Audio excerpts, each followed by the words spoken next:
Police department! That doesn't smell good. Athena! Police department! Yep. Alright, just don't touch anything, but it looks like a lot of pills. Oh, wait, no. There's a lot of blood. This officer has just discovered the body of Athena Valentini, dead in her own home. Determined to bring her killer to justice, investigators begin by speaking with those closest to Athena, hoping to understand what might have led to her tragic death. When's the last time you've seen her and talked to her? It was probably 2 days ago, and I think I heard her either last night or the night before. She was talking to someone in Hungary, and I think it was her son. But her dog's not up front. She usually leaves her dog, her little beagle, out in the front, and he's not out front. She's not out front right now. As detectives review security footage from outside Athena's condo, they begin to piece together her typical routine, chatting with neighbors, walking her dog, nothing out of the ordinary. But on the night of her murder, one chilling detail stands out. A dark-clothed figure walking away from the condo, with Athena's dog following close behind. The beagle was known to only be friendly to people he knew, yet he appears quite comfortable with the suspect, begging one question. Could Athena's killer be someone so close that even her dog trusted him?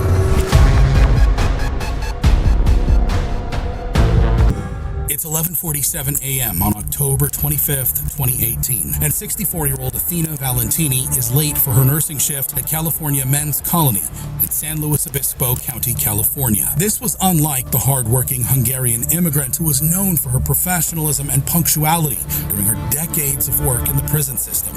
Grover Beach Police. Yes, this is Officer Cook calling from California Men's Colony. Hi, how can I help you? Just calling to let you know that there's going to be 2 officers conducting a welfare check at 561 South 9th Street. A corrections officer requests that Grover Beach Police conduct a welfare check at Athena's condo, and as an officer arrives, he's greeted by 2 corrections officers from the prison. Welfare check on a registered nurse that never showed up for work this morning. Oh. So get here. We know she only has 1 vehicle registered to her from our information. Mm-hmm. She's not answering the door. We spoke with the neighbor. She said the last time she saw her was 2 days ago, but she did hear her yesterday speaking Hungarian. She is Hungarian, and that's all she knows. You having problems with her or anything? No. She, the neighbor said that she has a. Adam 12. Any contacts at this address? Go ahead. She said that she has a regular routine. She likes the gate. She's got a small gate out front. Okay. Likes it with the padlock. Has a dog that she leaves out front. Okay. The padlock's not there. It's unsecure. There is no dog. She said that her son lives in the area. We tried contacting him. No answer. Okay. So No answer with her phone either? No. Any cards that are hers? This is her only registered. This is hers, yeah? Yeah. What do you think? And that was confirmed by the neighbor as well. She says she drives a white You guys were around 28? white Jeep. No, we haven't ran it. Adam 12, 28. What's her name? Athena Valentini.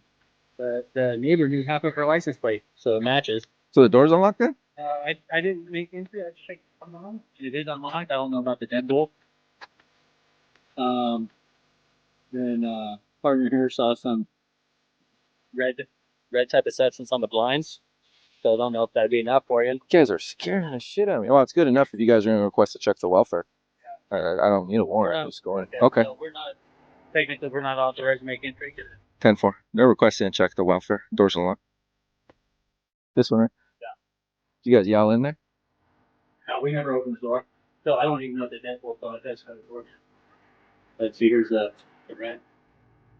Could be paint. Could be whatever.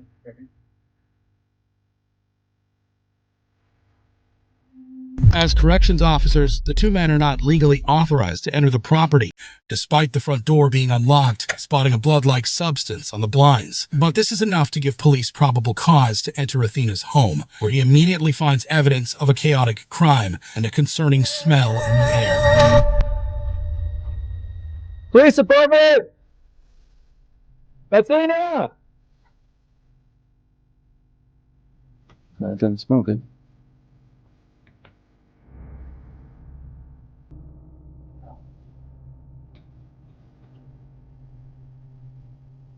Athena! Police department!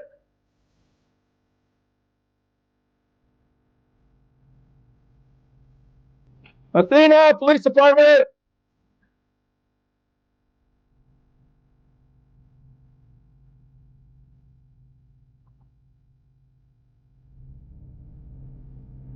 Yep. 11:44.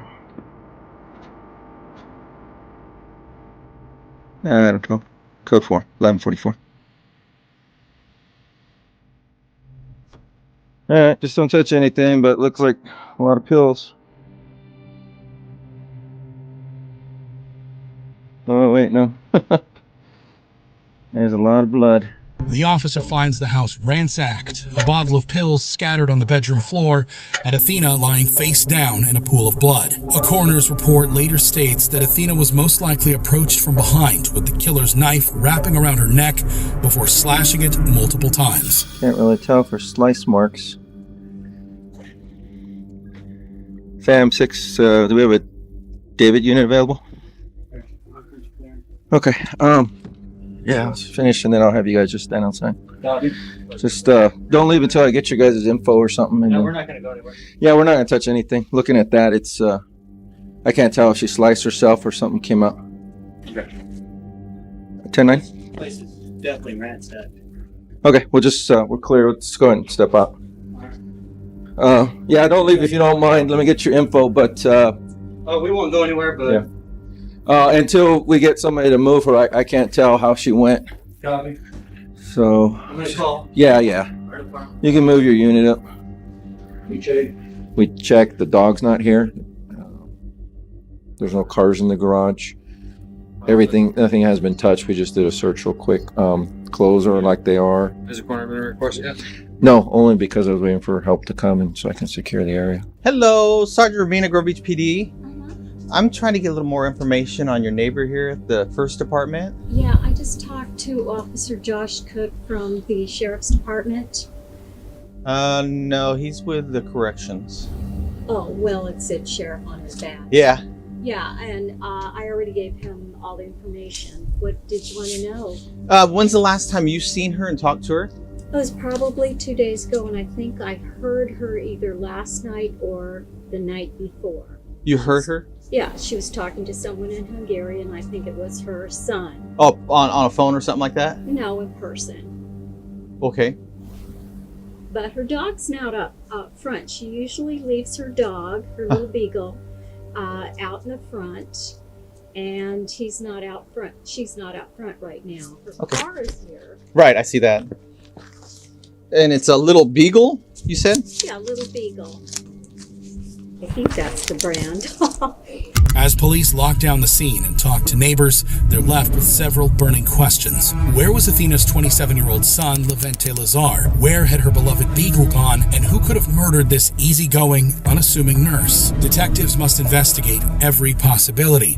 But to do so, they need to see who Athena had recently been in contact with. Yet, despite finding multiple chargers, her phone is curiously missing from the scene. Investigators must wait to receive phone records from Athena's cell phone provider, but in the meantime, find a curious clue. A receipt from a UPS store, time-stamped 3:26 p.m. the previous day. They review store security footage and see a smiling Athena at the counter speaking with staff. So how could she have met such a grisly fate just hours later? Detectives hope for answers from her son, Levente, in the small college town of Bloomington, Indiana, nearly 2,200 miles away. But first, local police notify him of his mother's death. Hello, are you Lazar? Or Mr. Lazar? Yeah, Levente Lazar. Okay, is Miss Valentini your mother? Yes. Can I step in and speak to you, please? My girlfriend lives here, but sure. Is it, you live here with her, though? Yeah, she's here and Yeah. a dog. Okay, would you mind if I come in? Oh, yeah, sure. Okay. Come on. All right, thank you. Oh, puppy. He's on. Hello, how are you? Hello, good. How are you? Doing pretty well. I was contacted this afternoon by the St. Louis Obispo County Sheriff's Department or District Attorney's Office. I don't remember which one. Okay. Your mother's passed away. Very, very sorry for that, obviously. What happened? I don't know. They didn't really give me any details. They just asked that we come and make a notification to you Okay. and then have you get in touch with them. Do you have a phone number? I do. I have a phone number for you. We've written down already. It's Casey Neal, and that's his telephone number. And you don't have any other details? No. No, he'll be able to give you any kind of detail or whatever.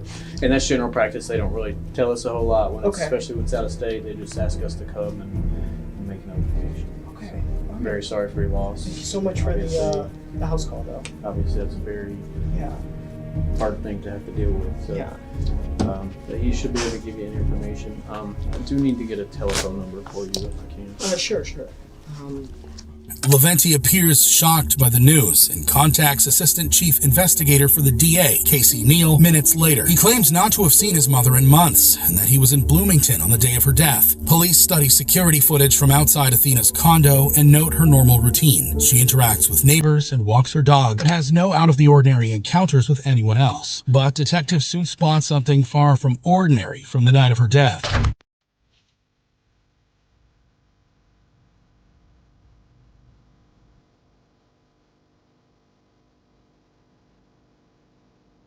A dark-clothed figure walking away from the condo with Athena's dog following close behind. Police use a series of security cameras to follow the figure's path. Watch as the leashless dog follows along. The beagle was known to only be friendly to people he knew, yet he appears quite comfortable with the suspect, begging one question. Could Athena's killer be someone so close that even her dog trusted them? But this footage didn't only show the suspect walking away from the crime scene, it showed him walking toward it as he talked on a cell phone around 6:30 p.m., about 5 hours before Athena's death. As authorities investigate Athena's cell phone data, they discover a series of common numbers she is normally in contact with, but one breaks the pattern. A new number with an Ohio area code she had multiple calls with on October 24th, including the exact same time she was seen talking on the phone at the UPS store. And around 6:30 p.m., when the individual was walking towards her house, also talking on the phone. Investigators now know that whoever this shadowy suspect is, the one Athena's dog seems so comfortable with is most likely the killer. Investigators issue a search warrant for the phone with the 513 area code and discover it to be a prepaid burner subscribed to Jacob Keith out of Cincinnati, Ohio. The name has no connection to Athena, but when a second warrant is issued to determine where the phone was purchased, it becomes another piece of the puzzle, leading them ever closer to their suspect. The phone is found to have been purchased at a Best Buy half a mile from Leventi's home. After being activated and immediately shut off in Bloomington on October 22nd, the phone was turned back on in Oklahoma the next day. It then traveled across the country, finally arriving in Grover Beach on October 24th. It then left the area at 11 p.m. the next day, just after the suspect was seen walking away with Athena's dog. Investigators also run Leventi's license plate and find that it's been captured by multiple cameras between California and Indiana. With the evidence against Leventi piling up, investigator Casey Neal goes to Bloomington to have a chat with him. Could Athena's own son be the one responsible for her murder? Mind if I close this just for privacy? Sure. Okay. Can you sit up? I might want to show some stuff, so. Okay. You can kind of sit up over here to. Okay, records. So, I wanted to first again extend my condolences. Thank you. I know this is a very difficult Yes. thing to deal with, and I just wanted to let you know that we all wanted to extend our condolences and work very hard on this case. Thank you. Now, to give you a little more information, so I know when I talked, so your mom, I believe she was attacked and killed on the 24th of October. What day is that? That was Wednesday. Thursday. So let me look at the calendar. Because I don't know the dates. Yeah, sure. Sorry. Sure. Yeah, so it was Wednesday. Okay. Okay. And so you talked to her on Monday, right? Yes. And then you and then went to Indianapolis on Tuesday. It was the 23rd. Correct. Okay, so then Wednesday is when I believe she was killed. Okay, and she texted me. And she texted you on Thursday. Thursday, on the 25th. Yes. At 9 p.m. Okay. Since about Monday of last week, so when Monday, the day I spoke to her, I've been in like 100-mile range. Of your house? Yeah, of Bloomington. Okay. Yeah. Okay, well that's kind of what I need a little bit of help with, is because, and you've had your phone with you that whole time? Yeah. Okay, so when I looked in your phone, I was able to get records for all your recent people that have called your mom. Okay. And so your number was one of them on the 22nd. Yeah. So they came back with those records when I asked from AT&T. Okay. And so they show your phone going to Springfield, Missouri on the 23rd, I believe. 22nd, 23rd. Can you help me explain that? Not Missouri. I went to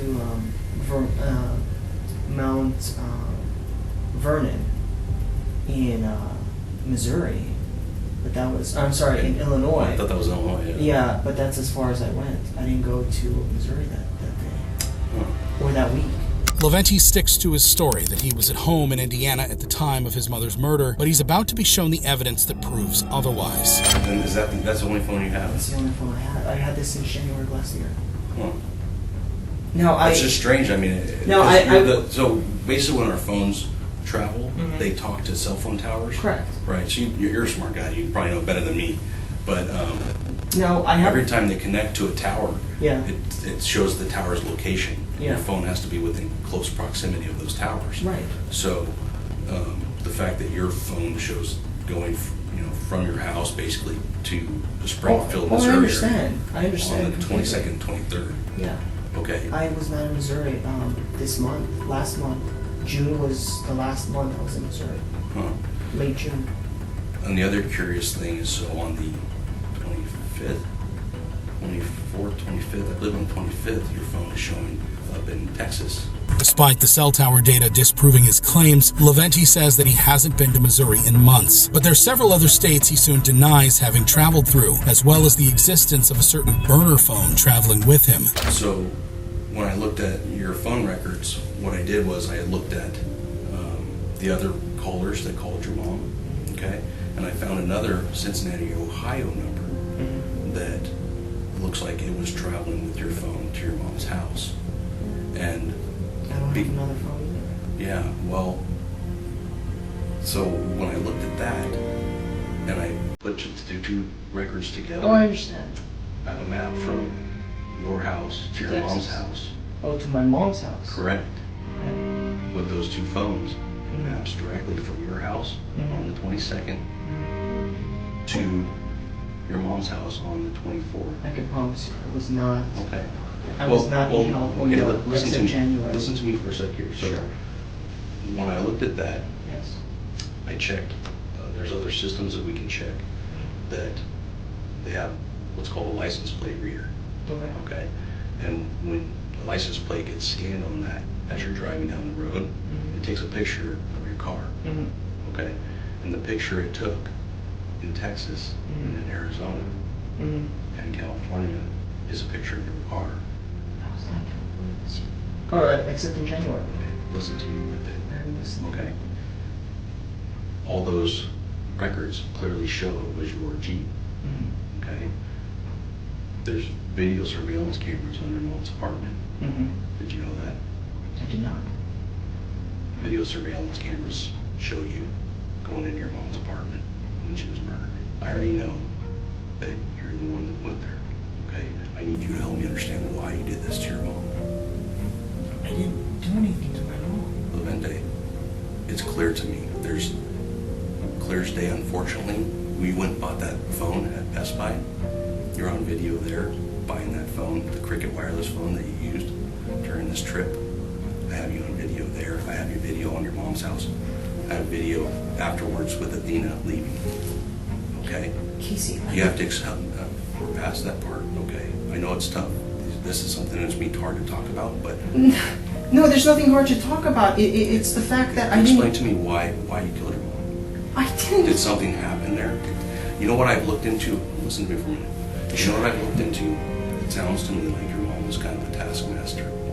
And she, I know she was upset a little bit about, your choices for school, and that she would kind of push on you a little bit. No, but she didn't even want me to go into academia. She wanted me to be a nurse, an RN. Well, listen, I can understand growing up how you had a tough childhood, okay? And I know, you guys moved here, you lost your father. Casey, she has many different men. Since I was 18, since 2010, I have been independent. I have never relied on her financially, emotionally. I mean, we've shared bonds, but that was it. Like, she never controlled when I went to Davis, when I switched majors. She wanted me to be a doctor.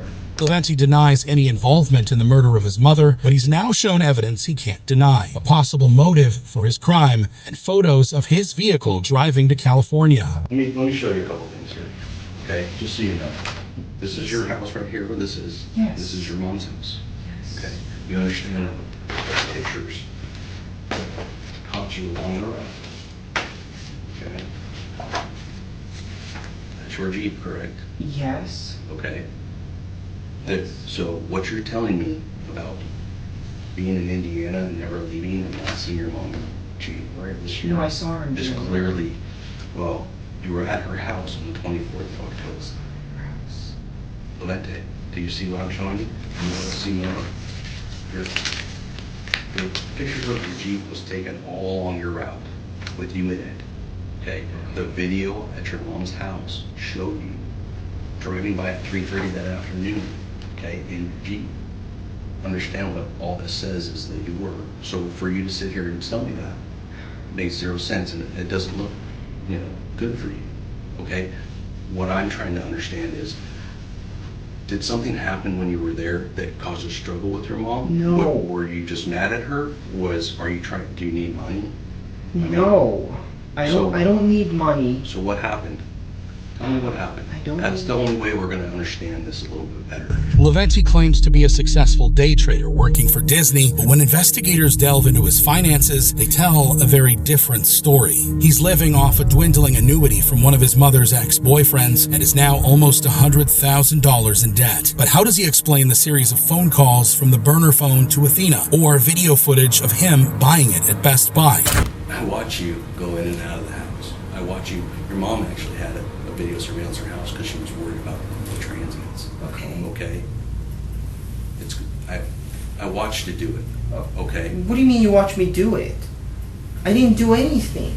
What happened that day? What happened in your life around that time where you decided Nothing. I have to do this? Nothing. Was it a spur of the moment? So your mom, you called her that day several times, and she actually told her friends about it and left voicemails about talking to you. Yeah. On the 24th. Yeah, I spoke to her. You told me earlier that you didn't. You said on the 22nd. You called her from the phone that you bought at Best Buy. No, I didn't. I only have one phone. I only have one phone, Casey. Did you not buy a phone at Best Buy? No. I did not. Do you want me to show you the video of it? Sure. Okay. That's your Jeep. Sure. Okay. That's in Texas. Okay. Okay. That's where your phone is hitting a tower. Okay. That's where the phone you bought at Best Buy is hitting a tower. Okay? Right there. Okay. Where you picture your Jeep. Yes. You in it. Okay? Okay, I understand. Okay. Help me explain that. I can't because I don't know. Okay. So this is on the 23rd when you're driving out to California. Okay. Okay. This is on the 25th when you're driving back to Indiana. Okay. This is in Arizona when you're getting closer to California. I've got tons of these. You realize that? I understand. Like everywhere you went. Yeah. You got captured on video. Okay. You understand that? You got captured everywhere you went. And you have There's video surveillance of you at the house. I'll probably show you that too. I have 100 gigs of video and data on this computer, all showing you Leventi. I'm waiting because I did not see my mom. You did not see your mom. I did not see my mom this year, or except in January 2018. You're on video at her house, Leventi. Do you understand that? Do you understand that? What you're saying flies in the face of reason. No, I understand what you're saying. What I don't understand is reason. Okay. Proof, I guess. Okay. Is that not your Jeep driving in front of your mom's house? That's on the 24th of October. I can't. I mean, I saw the Jeep. Okay, that's your Jeep, correct? I don't know. What do you mean you don't know? I don't know. I just saw a let's watch it white again. Here you go. Okay. What's that in that corner? sticker. Right. Okay. That's your sticker. Exact place you have on your Jeep, correct? Okay. What's that sticker? Exact sticker you have on your Jeep. Is that correct? I didn't see the second sticker, but Okay. okay. So this is in front of your mom's house. Okay. On 1024, look at 1527, which means 327. I didn't see my mom. The next day, I didn't see. Explain that to me then. I don't know. That's your Jeep. How do you know that's my Jeep, though? Can you show me proof of me? Realize there's you and Athena walking away. Okay. Right video going all the way up the street to where you parked. Do you realize that? That's not me. That's not me. How can that be me? Because it was you. Okay? You showed one person walking by with a dog. I have lots of video. They're hard to get to on this, but do you not understand? Okay, so listen, if you were me, okay, and I know that your phone starts at your house here in Indiana. And that there's a cricket phone. And I have video watching you. I looked at you yesterday, watched all the video of you going in and buying this phone. Faced with a growing trove of technological evidence against him, Levente finally admits to buying the burner phone for personal reasons he refuses to share. Are you telling me that you did not buy that phone at Best Buy? That was not you? Yes. You were telling me that? Yes. Okay, so I have video of you doing that. Did you buy the phone at Best Buy? The cricket? Yeah. Yes, it. Okay, why did you buy that phone? Personal reasons. Like what? Personal reasons. Can you explain that to me? No, because it has nothing to do with this. It has nothing to do with my mom or... Well, you called your mom from it. I did. Quite a bit. Yeah. Okay. I spoke to her for like an hour. Yeah. If not What did longer. you guys talk about? Many different things. The promised ring, my mom's job, the doctor's visit, talked about Joseph. That was it. Or that is what comes to mind. Okay. It's one crack in his armor that soon leads to a major revelation, yet his excuses continue to defy all reason. I was in California. But I didn't go see my mom. I didn't see her. I drove by her place. What'd you I tell went me? to Los Angeles. I went to Los Angeles to, and I could prove it to you. I could show it to you. Okay. To buy marijuana. Okay. And I bought medicinal marijuana. I went to it's on Venice Street in Los Angeles. That's why I went to California. Okay. And How do you show that to me? How? Yeah. I have weed in my house. Okay. And how much did you buy? About $120 worth. $120 worth of weed. It's 15 grams. Levente claims to have driven from Bloomington to Grover Beach over 32 hours and 2,220 miles simply to buy $120 worth of marijuana. Levente also claims to have driven to his mom's house to pay her a visit, but when he saw that she wasn't home, simply turned around and drove back to Indiana. Drove all the way through. You just drove all the way through? Yes. Okay. And you got to California on Thursday? Thursday. About what time? Afternoon. It was about 1 o'clock, 2 o'clock when I went to Los Angeles. Okay. Yeah. And then what did you do then? I went into this dispensary and I bought marijuana, and then I left, and then I was going to surprise my mom to go up. Mm-hmm. I went all the way up, but she wasn't there. Okay. And then where did you go after that? I left.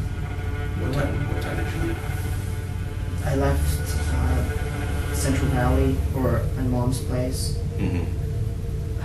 3, 4 o'clock in the afternoon, Thursday. You left from your mom's place at 3 or 4? Yes.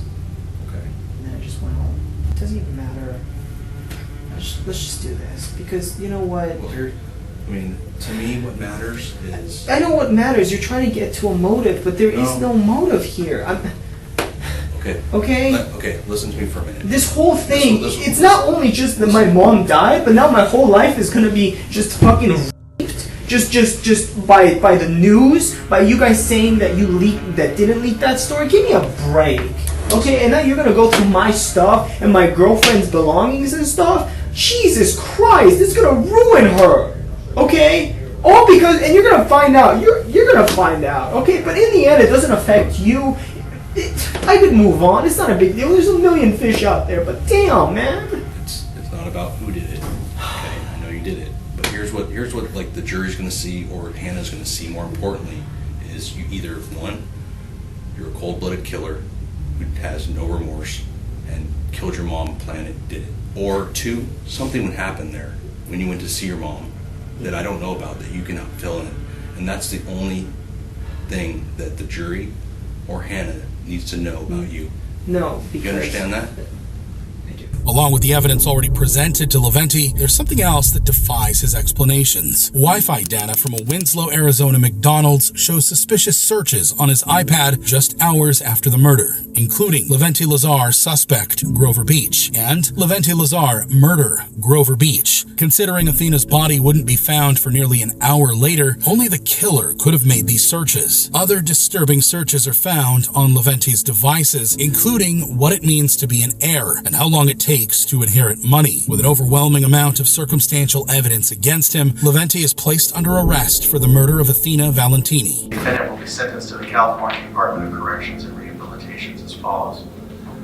For his conviction on 10/21/2019 by a jury's verdict of guilty as to count 1 in violation of Penal Code Section 187, A, willful, deliberate, premeditated murder in the first degree, a felony, and with the true finding that the murder was carried out for financial gain pursuant to Penal Code Section 190.2, A, 1, the defendant be sentenced to serve life in a state prison without the possibility of parole. He's convicted of first-degree murder with a sharp object and sentenced to life without parole. With Athena's only family now incarcerated, no funeral or burial was held. Her tragic case proves that even when an immigrant finally achieves the American dream, it can just as easily turn into a nightmare. The Grover Beach police used every resource at their disposal, but Athena's beagle was never found.